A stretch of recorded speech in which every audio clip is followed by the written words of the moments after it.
In today's Polka update, we're going to talk a little bit about Bitcountry Pioneer, then we'll talk about Acala, Moonriver, Darwinia and Phala network, and then finally I'll close it off with some event announcement that has been announced a while back, but it's not too late. If you want to attend that event, I will be mentioning it just in case you are interested, of course.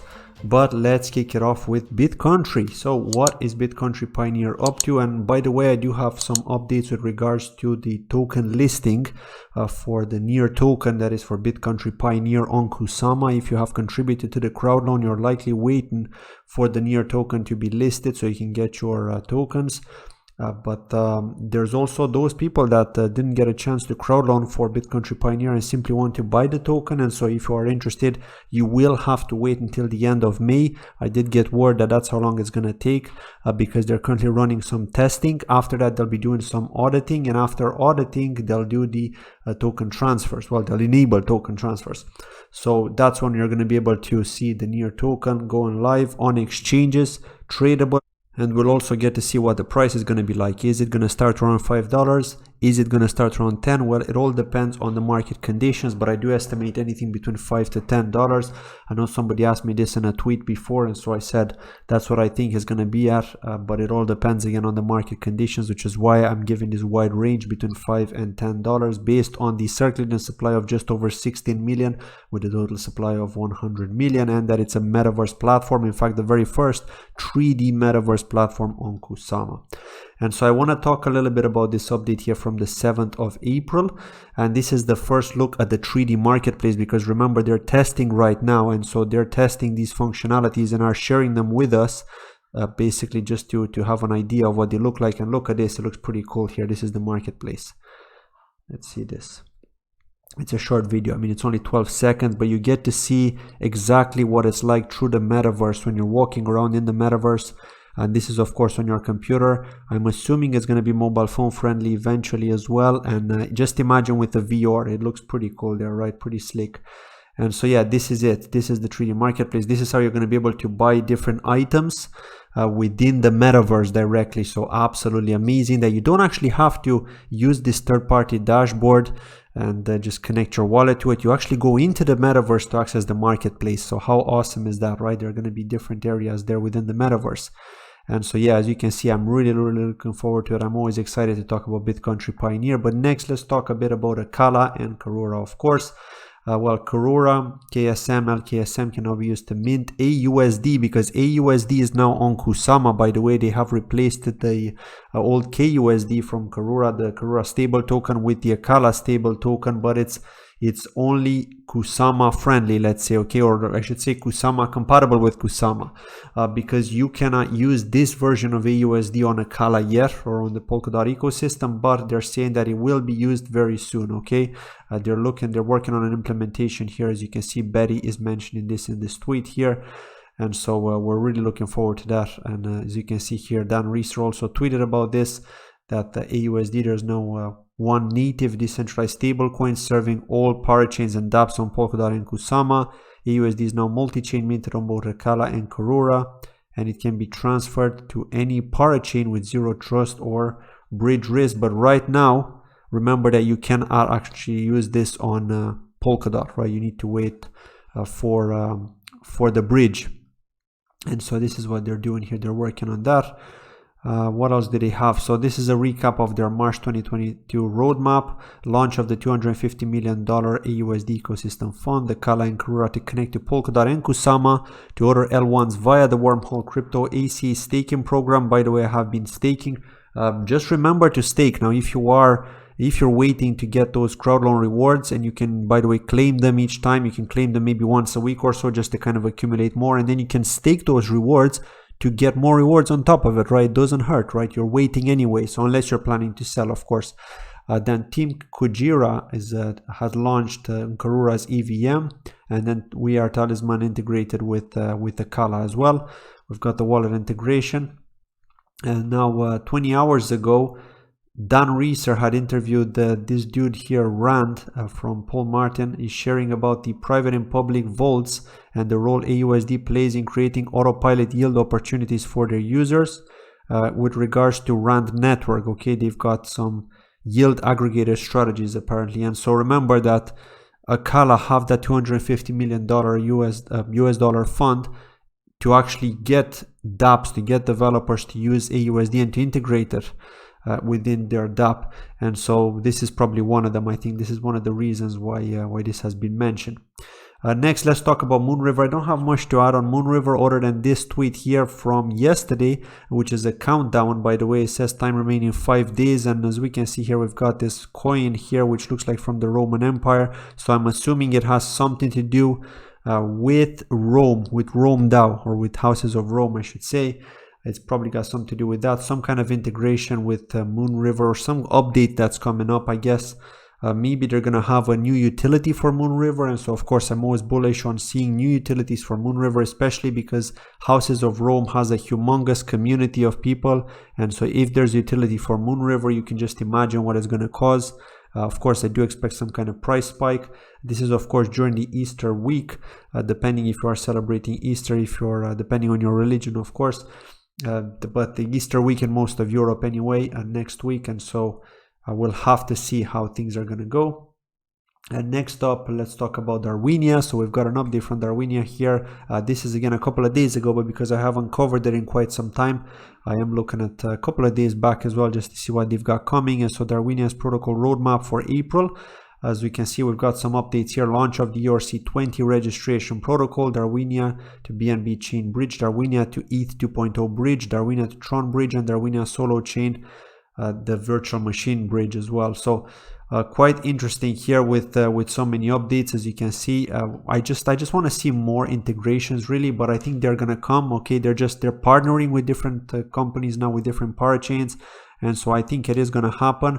But I'm assuming that Darwinia are likely waiting to win a parachain auction as well, because once they're a parachain, things will be easier to integrate, I guess, than they are to integrate as a solo chain currently. And so I'm assuming this is the reason why things are not really happening. It's just more partnerships, but not really integrations yet. I'm assuming this is the reason, okay? In terms of dApps to actually use the Darwinia bridge, we're not seeing that, right? We're seeing updates from the team, okay? They're doing implementations, but we're not seeing those integrations. And so I think this is what's lacking here. I think that they need to win that parachain auction first, and maybe that's part of their plan to likely launch a strategy to launch that auction and then to win it. The crowd loan, I should say, and then to win the auction. And then once they do that, then hopefully we'll see those integrations come to fruition. And so they've announced here that they've partnered with Oak Network, and I do know Oak Network, of course, I've mentioned them. They've got Touring Network on Kusama, the crowd loan that had just won a while back, and so I'm looking forward to the rewards, of course. So the connection between the networks through Polkadot and Kusama relay chains will open the potential for automation functionality across chains inside and outside the Polkadot ecosystem, because as you know, Darwinia is the bridging solution, and then we've got Oak Network, who is going to be the automation solution on Polkadot, with Touring Network being the automation solution for Kusama, and Crab Network the bridging solution on Kusama. So we'll have to see how they're going to play out. But next, let's talk about Phala World here. This is one I haven't spoken about, in fact, because I haven't covered Phala Network in quite some time. And so what is Phala World? Apparently it's a gamification layer on top of Phala Network. Okay, so, and they're also partnered with, guess who? Remark and Bitcountry Pioneer, of course, and that's why I'm looking forward to it, because there will be a metaverse within Bitcountry Pioneer called Phala World. Okay, there's going to be Chaos World, and there's going to be, well, Chaos Land, and then there's going to be Phala World. So it's possible that you're going to be able to buy land within Phala World as well. So that's interesting there. And if you are interested to find out more about Phala World, there is an article here which pretty much explains it. So it's a metaverse mini game built on the Phala Network blockchain. The new play to build concept combines user behavior, characters, communities, and sci-fi stories on the Phala blockchain, integrating strategy development, MMORPG, and other games. They're also collaborating with Remark and Bitcountry to develop NFT and metaverse gaming infrastructure, they're saying here. And so yeah, do read this article, by the way. I'm going to post a link to this if you are interested. Next up, I want to talk a little bit about this as well. So Phala Network have also done an upgrade to their tokenomics. Okay, so it looks like some of these projects, not only Phala Network, I think I've seen other projects do the same. They're reworking, they're restructuring, let's say, their tokenomics. because they just maybe got feedback from the community that they weren't good enough, or maybe the team realized that something was flawed in the system, right, in the tokenomics, and so they wanted to restructure them. And so that's what Phala Network are doing. And they've got a proposal here. As you can see, this was back on March 15th. A member of the Phala Network Congress issued a proposal, the Phala Mining Tokenomic Launch on Forum. Proposal aims to update Phala tokenomics, which has now entered the referendum stage and will end at this block. And so what is it going to do? Well, let's have a look here. First, more rewards will be released. So a total of 1 billion Phala tokens have been issued at the moment, right? The distribution of the token usage in the updated mining reward output is as follows. This upgrade will increase the reward to miners from 1% to 70%, and the rewards allocated to miners will be activated. So that's a humongous amount of tokens that the miners are going to get. And now also additional delegation without the stop, so there's not going to be a limitation on the amount you can delegate, the amount of tokens you can delegate. Also, maximum mining rewards of a single worker becomes unlimited. What else? The slash mechanism will not be activated, so there will not be slashing. Mining script upgrade as well. Mining script for solo miners made by contributors from the community will launch, and the team also upgraded PRB to include the function of additional delegation. So this is likely to do with the stakers when they're seeing miners. And so yeah, it's definitely great to see. This is the formula here. I'm gonna post a link to this article if you want to read it in detail.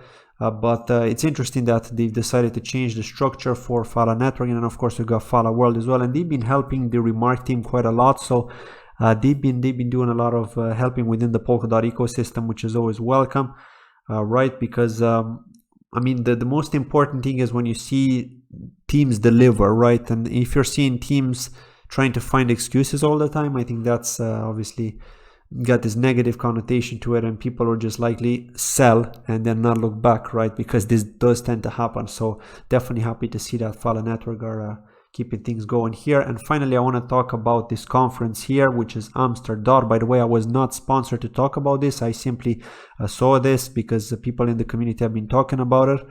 This is in Amsterdam, and it's a DOT conference, Polkadot conference.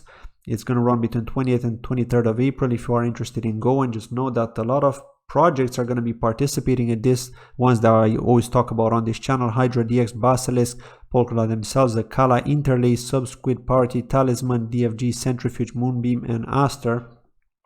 4 days of conference and hack sessions organized by some of the leading projects of the Polkadot and Kusama ecosystems, offering an inclusive space to meet, greet, talk, and exchange thoughts, and perhaps kick off the next interesting collaboration targeting the wider crypto community. So it's more techy, I would say.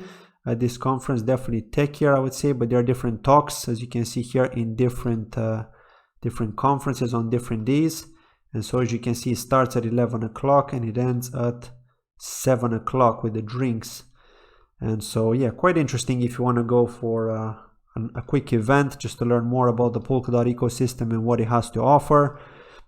You can also apply to speak if you've got a project. And so yeah, definitely interesting. Check this out. I will not personally be going because I'm going to Blockdown in Croatia in May. There's another event there which is also going to be Polkadot focused, and so I'm going to miss this one. I would have liked to go to this one as well. If the Blockdown one in May wouldn't have happened, I would have likely gone to this one, but because I'm going to that one, I'm gonna skip this one basically. So yeah, just wanted to share this with you. Let me know your thoughts on all of these updates. What are you most bullish on right now? Do you think the bullish sentiment has returned for Polkadot and Kusama? Let me know in the comments below. Thank you for watching, and I'll see you in the next video, and have a great weekend. Bye bye.